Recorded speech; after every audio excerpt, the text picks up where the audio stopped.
Bismillahir Rahmanir Rahim. Mahe Ramadh'an Reflections Part 16. A selected translation of Ayatollah Misbah Yazdi's commentary on the Iftitah. Taking Lessons from Past Nations Part 1. Throughout history, divine nations have always been promised a righteous government, and they have always waited for its appearance. However, after that government appeared, it became clear that they were not all truthful in their claims.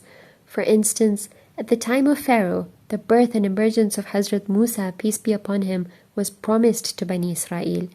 This story has been narrated repeatedly in the Quran. The Pharaoh made the Bani Israel suffer so much that perhaps few other nations have been so harassed and persecuted. They were tortured to the extent that their scholars and the righteous among them would gather together and invited the people to pray for the hasty appearance of Hazrat Musa. According to narrations that have been narrated in this context, the appearance of Hazrat Musa came earlier due to the excessive weeping and supplications of the Bani Israel. He was born, grew up, and after a while rose against the Pharaoh, and finally delivered the Bani Israel from him and helped them cross the sea. They witnessed with their own eyes that the Pharaoh and all his courtiers, with all the greatness they possessed, were unable to cross the sea and were drowned in it. They, who had once upon a time pleaded with God for haste in the appearance of Prophet Musa, peace be upon him, so that they may be delivered from the evil of Pharaoh and worship God, what unworthy behaviors did they not exhibit after being freed from the clutches of the Pharaoh until the time that Prophet Musa passed away?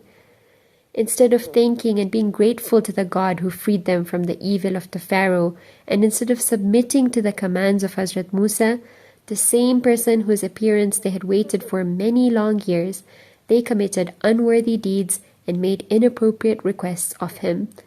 The first ugly deed they committed was the one on the way from Egypt to Palestine.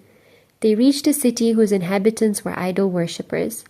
After seeing the state of the people of that city, they came to Prophet Musa and said to him, "We cannot see the God you believe in and whose servitude you invite us to. We want a God like that of these idol worshippers. اجعل لنا إلها كما لهم آلهة. Make for us a God like the gods that they have." These were the same people who had been fed up with oppression of the Pharaoh and had pleaded with God to hasten the appearance of Hazrat Musa. After this event, Prophet Musa went to the Mount Sinai for worship. He had been invited to stay there for 30 days. However, this period was extended to 40 days. When he had gone for supplicating with God, the Bani Israel went to Samiri and said to him, "Make us a god."